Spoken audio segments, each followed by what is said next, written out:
남편한테 이렇게 이야기하죠. 10절 보세요. 그가 아브라함에게 이르되 이 여종과 그 아들을 내쫓으라. 이 종의 아들은 내 아들 이삭과 함께 기업을 얻지 못하리라. 하갈을 여종이라고 부르고 있어요. 이스마엘을 아브라함의 아들이라고 하지 않고 저 여종의 아들이라고 표현을 하면서 아주 경멸적인 그러한 표현을 사용하고 있습니다. 저 여종의 아들은 내가 낳은 자식과 상속을 함께 나눌 수가 없다라고 주장을 하는 겁니다. 그런데 지금 이 상황을 보면 사실은 잠재되어 있던 문제가 폭발한 거잖아요. 그리고 이 문제의 원인 제공은 누가 했습니까? 사라가 했습니다. 아브라함이 주도적으로 이 일을 만들어낸 게 아니고 사라가 견디다 못해서 기다리다 못해서 내 여종이라도 취해서 아들을 낳으라고 권면을 했던 그 사건을 통해서 일어난 결과입니다. 이게 지금 10년, 15년 지난 뒤에 일어나는 상황이죠.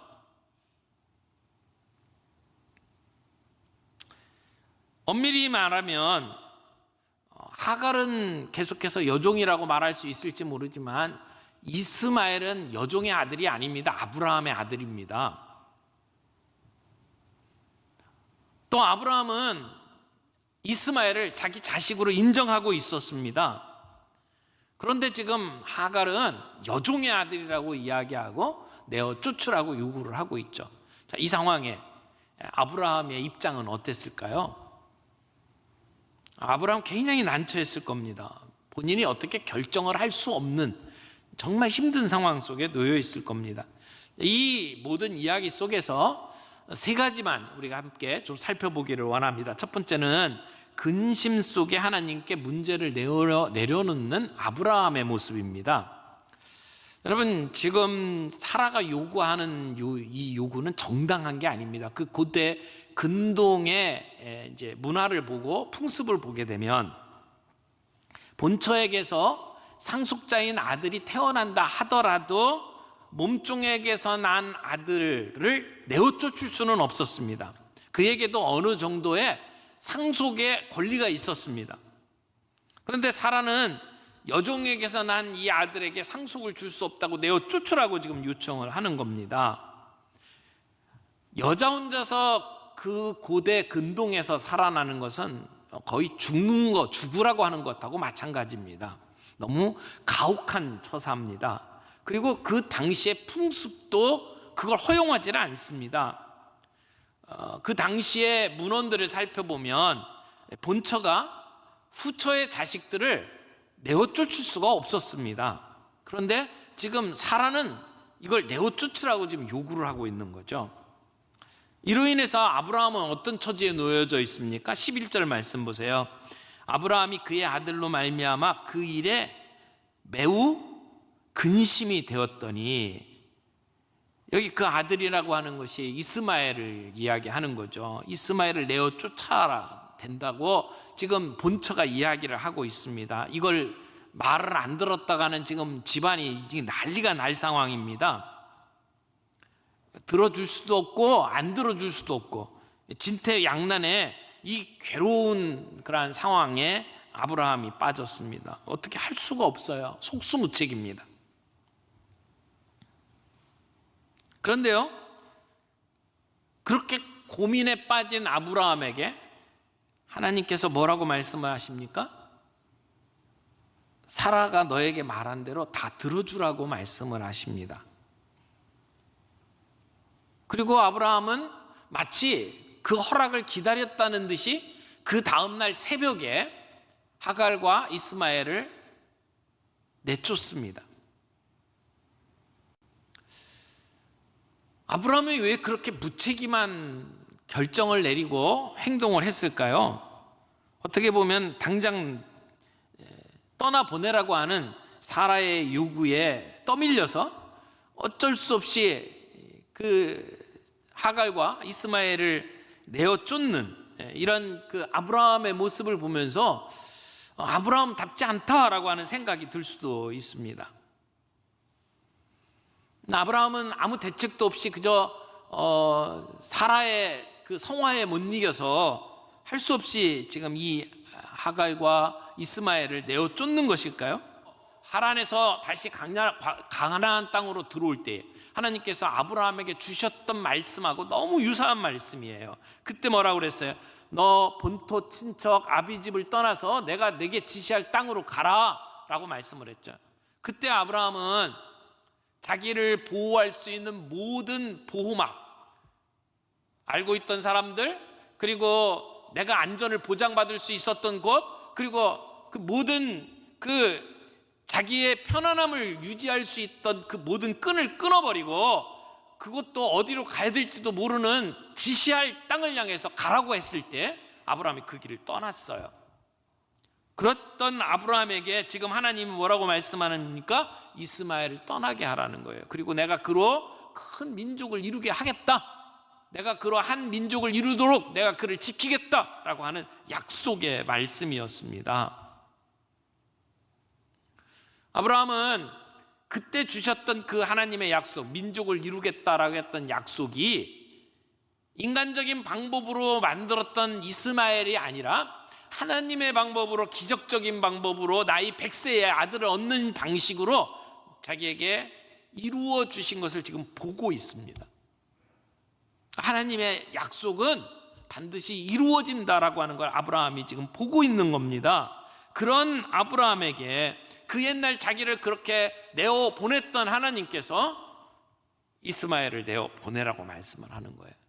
내가 그와 함께 할 것이고 그로 한 민족을 이루게 하겠다고 말씀하셨을 때 아브라함은 분명히 확신이 들었을 겁니다. 내가 이 아이를 내어 보낸다고 해서 이 아이가 죽는 게 아니다, 하나님이 함께 하실 것이다, 그리고 그로 민족을 이루게 하실 것이다 라고 하는 믿음을 갖게 되었고, 그 믿음에 대한 순종이 그 다음 새벽에 아이를 내보내는 것으로 나타나는 겁니다. 그러므로 아브라함이 하는 행동은 매정한 행동이 아닙니다. 무책임한 행동이 아닙니다. 하나님을 믿고 신뢰하는 가운데 순종하는 겁니다. 마음은 아팠겠죠. 내어보내는 그러한 상황 속에서 아마 아브라함도 눈물을 흘리면서 애들을 보냈을 겁니다. 새벽에 그 다음날 아침 일찍 보냈잖아요. 어떤 사람들은 정말 너무했다, 그 새벽에 내쫓다니, 이렇게 얘기를 하는데요, 이건 배려라고 말할 수 있습니다. 햇볕이 땡땡 내려쬐는 대낮에 아이를 보내는 건 불가능합니다. 여행을 할 수가 없습니다. 새벽에 보내는 건 배려예요. 또 어떻게 보면 다른 사람들과 헤어지기 쉽게 하기 위한 배려라고도 말할 수 있을 겁니다. 아마 요즘 같은 형식으로 이야기를 하면 이스마엘아, 이 못난 애비를 용서해라, 아마 그러면서 그 아이를 보냈겠죠. 여러분, 어떻게 보면 사람은요, 자기가 저지른 일에 대한 대가를 지금 보고 있는 겁니다. 믿지 못하고 기다리지 못하고 인간적인 꾀를 내어서 만들었던 그 일의 모습. 그래서 사람이 무엇으로 심든지 심은 대로 거둘지니라 라고 하는 말씀에 예를 보고 있는 겁니다. 우리가 과거에 어떤 형태로 심든지 그것은 나중에 우리가 거두게 될 겁니다. 그러므로 오늘 우리가 살아가는 삶 속에 신중하게 선택하고 행동하는 것이 필요하죠. 육신의 소욕으로 우리의 결정을 내리면 안 됩니다. 우리 안에서 역사하시는 성령의 소욕을 따라 결정하고 살아가야 합니다. 오늘 이삭이 하나님의 약속의 아들이고, 오늘 이 집을 떠나는 이스마엘은 그 약속의 자식이 아니라고 하는 것이 오늘 이야기를 통해서 분명하게 드러납니다. 어쩌면 자기가 그 집안에서 장자로 자라났고 이삭이 태어났다 할지라도 자기의 장자 권리를 주장하고 싶었던 이스마엘이었겠죠. 그러나 그의 장자권은 인정되지 못했고, 그리고 하나님께서 약속하신 그 약속은 인간의 육신의 소욕으로 이룰 수 있는 것이 아니라고 하는 것을 오늘 우리는 보게 됩니다. 두 번째 주인공 하갈 이야기를 좀 하죠. 이제 아브라함의 집에서 쫓겨난 하갈, 브엘세바를 광야를 방황하다가 갈 곳이 없었습니다. 그리고 아브라함이 마련해 준 물, 그거 금방 바닥이 났습니다. 그 사이에 태양이 떠오르고 그 장렬하는 그 열기 속에 목이 마르고 살 수가 없는 지경까지 이르렀죠. 버림받았습니다. 거기에 아버지도 없이 엄마만 함께 있습니다. 앞으로 어떻게 살아야 될지 모릅니다. 아마 두려움이 가득 찼겠죠. 하갈이 할 수 있는 건 아무것도 없었습니다. 근데 하갈은 그 상황에서 어떻게 합니까? 울면서 통곡합니다. 그 아들이 죽어가는 모습 뻔하게 보면서 어떻게 할 수 없는 자기의 모습을 한탄하면서 그러면서 통곡을 합니다. 그러나 지금 하갈의 통곡은 그냥 단순히 자기 신세 한탄의 통곡만은 아니라고 저는 생각을 합니다. 왜냐하면 지금 광야에서 오갈 데 없게 되고 지금 죽기만을 바라고 지금 하나님 앞에 눈물을 흘리는 모습은 이번만이 아닙니다. 이미 16장에 아이를 가졌을 때에 사라의 그 핍박에 못 이겨가지고 그래갖고 도망갔다가 그 광야에서 샘물 옆에서 하나님을 만난 기억이 있잖아요. 하갈은 이미 하나님을 만났습니다. 그리고 하나님께 약속의 말씀을 들었습니다. 그래서 확신을 가지고 비록 자기를 핍박하는 주인이지만 사라에게 돌아갔습니다.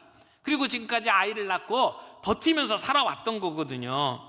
그때 하나님을 만났던 감격에 하갈은 하나님의 이름을 지었던 사람입니다. 나를 보시는 하나님, 내 눈물을 보시고 내 울음소리를 들으시는 하나님, 그렇게 고백했던 하갈입니다. 그런데 지금 하갈이 다시 광야에 나가 있습니다. 거기서 울고 있습니다. 그 울음은 분명히 하나님께 보여졌을 것이고 그 하갈의 울음소리는 하나님의 귀에 들렸을 것입니다. 그러므로 지금 이 하갈의 고통 가운데 부르짖는 그 울음은 그냥 단순한 울음이 아니에요. 하나님을 향한 기도였습니다. 어떻게 기도했는지는 몰라요. 여기는 그냥 울었다고만 이야기를 합니다. 그러나 정말 우리가 하나님 앞에 나와서 하나님 이렇습니다 저렇습니다 말로 할 수 있을 때는 그래도 여유가 있을 때예요. 근데 정말 내가 할 수 있는 게 아무것도 없고 희망이 안 보이고 그래서 하나님 앞에 엎어져서 기도할 때는요, 그냥 아버지 하는 말, 주여 하는 말 외에는 할 말이 없어요. 저는 지금 하갈이 그런 상황에 놓여 있을 거라고 생각을 합니다. 그리고 하나님은 그 눈물을 보고 들으신 것입니다. 병들어 죽게 된 히스기야가 하나님 앞에 엎드려 기도할 때 하나님 뭐라고 말씀하십니까? 내가 그 눈물을 보고 들었노라 말씀하신 것처럼 우리 하나님은 우리의 눈물을 보시는 하나님, 우리의 기도에 귀를 열어놓으신 하나님이십니다. 오늘도 우리의 삶 속에 힘들고 어려운 문제가 있어서 조목조목 주님 앞에 아뢰지는 못할지라도 하나님 앞에 외마디 아버지 하고 외치는 그 순간에 하나님은 우리의 기도를 들으시는 하나님이라는 겁니다. 하갈은 그 가장 절박한 시간에 하나님께 기도했습니다. 하나님께 이 모든 문제를 맡겼습니다. 그때 하나님은 다시 하갈에게 나타나시고 응답해 주십니다. 아브라함에게 그 이스마엘이 한 민족을 이루도록 하겠다라고 약속하신 것을 하갈에게 다시 말씀하십니다. 확인시켜 주십니다. 뿐만 아니라 육체적인 필요도 채워주십니다. 하갈의 눈을 열어주시고 그때까지 슬픔에 못 이겨 보지 못했던 샘물을 보게 하시고 그리고 그 물을 길어서 아이를 먹이게 만들었다는 것이죠. 여러분, 원망하는 마음, 슬픈 마음이 가득 차면 안 보입니다. 보이지 않습니다. 그러나 하나님께서는 그의 눈을 열어주시고 그의 육체적인 필요도 채워주셨습니다. 그래서 결국 20절 말씀 보세요. 하나님이 그 아이와 함께 계심에 그가 장성하여 광야에서 거주하며 활 쏘는 자가 되었더니 결국 하나님이 그와 함께하여 주셨고 그로 민족을 이루게 만드셨어요. 그들의 어찌할 수 없는 상황, 정말 무기력한 상황 속에서 그들의 문제를 하나님 앞에 내어놓았을 때 하나님 어떻게 하셨습니까? 그 문제를 해결해 주셨습니다. 그래서 오늘 상황을 이렇게 표현해 봤어요. 트러블 메이커 아브라함, 피스메이커 하나님, 이렇게 표현을 했어요. 여러분, 아브라함이 지금 이 모든 문제의 원인 제공자잖아요. 믿음을 따라 자기가 지켜야 될 법도를 지키며 살았으면 이런 이야기가 나올 이유가 없습니다. 아브라함은, 그리고 사라는 트러블 메이커로 나타나지만 하나님은 그 가운데에서도 이 아무것도 할 수 없는 무기력한 상황 속에서 하나님 앞에 내려놓고 고민을 털어놓을 때에 하나님은 개입하시고 간섭하시고 역사해 주셨습니다. 하나님은 피스메이커입니다. 그래서 이삭은 이삭대로 축복을 받게 하시고, 그리고 이스마엘은 이스마엘대로 약속의 축복을 누리도록 만들었어요. 하나님이 하신 일입니다. 아브라함이나 하갈이 한 게 없어요.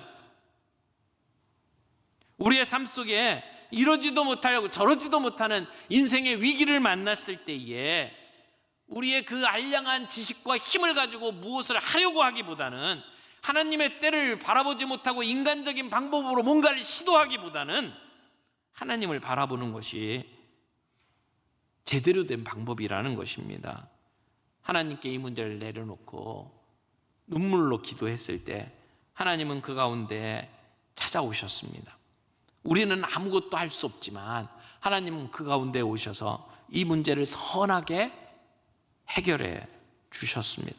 근데 이 본문의 이야기를 사도 바울이 이렇게 받아들입니다. 갈라디아서 4장 28절부터 나오는 내용을 보게 되면 이 지금 본문의 내용을 가지고 사도 바울이 이렇게 이야기를 합니다. 형제들아, 너희는 이삭과 같이 약속의 자녀라. 우리가 하갈의 자녀가 아니라 사라의 자녀, 약속의 자녀라는 거죠. 이삭과 같다는 거예요. 그런데 29절에 보니까 그러나 그때에 육체를 따라난 자가 성령을 따라난 자를 박해한 것 같이 이제도 그러하도다. 자, 육체를 따라난 자는 이스마엘이고 성령을 따라난 자는 이삭이라는 거예요. 근데 이스마엘이 이삭을 어떻게 했다고요? 박해했대요. 근데 지금도 그렇대요. 이 얘기가 뭡니까? 우리 안에 육체를 따라서 살아가는 욕심이 우리 안에 있어요. 그것을 육체의 소욕이라고 이야기했고, 성령님께서 우리 안에서 역사하시면서 마음속에 하도록 만드는 게 있어요. 그래서 성령의 소욕이라고 이야기를 해요. 그러니까 육체의 소욕과 성령의 소욕이 우리의 인간 삶 속에 늘 갈등을 일으킨다는 거예요. 아니, 육체의 소욕이 성령의 소욕을 핍박한다고 이야기를 해요. 그때 어떻게 해야 되느냐? 갈라디아서 5장 1절에 이렇게 이야기합니다. 그리스도께서 우리를 자유롭게 하려고 자유를 주셨으니 그러므로 굳건하게 서서 다시는 종의 멍에를 매지 말라. 종의 멍에를 매지 말래요. 육체의 소욕을 따라가는 것을 종의 멍에를 매는 거라고 이야기를 하고 있습니다. 그러므로 우리의 삶 속에 육체의 소욕이 성령의 소욕을 핍박할 때 우리가 다시 종의 멍에를 매면 안 된다는 겁니다. 성령님께서 우리 안에 말씀하시는 것을 따라 순종하는 게 필요하다는 거죠. 주님, 우리 안에 우리가 실수함으로 말미암아 이런 갈등들이 일어날 때에 주님, 우리 안에 평화를 주옵소서. 이 문제를 해결할 수 있도록 주님이 간섭하시고 역사해 주옵소서. 우리의 기도 제목이 되어야 된다고 생각합니다. 약속의 그 말씀, 성령님께서 우리 안에 일으켜주시는 거룩한 그러한 욕망들이 일어날 때 우리는 육체의 욕망을 끊고 떠나보내고 그리고 성령의 뜻에 따라서 살아가는 것이 필요하다는 것이죠. 오늘 우리가 성령님의 뜻에 따라 살려고 할 때에 가로막고 있는 부적절한 인간적인 습관이 있습니까? 잘라내야 된다는 이야기입니다. 우리가 성령의 사람으로 살아가려고 할 때 그걸 가로막고 있는 인간관계, 잘못된 인간관계가 있습니까? 정리해야 된다는 겁니다. 나로 하여금 계속 죄짓게 만드는 어떤 환경이 있습니까? 그것을 떠나야 된다는 이야기입니다.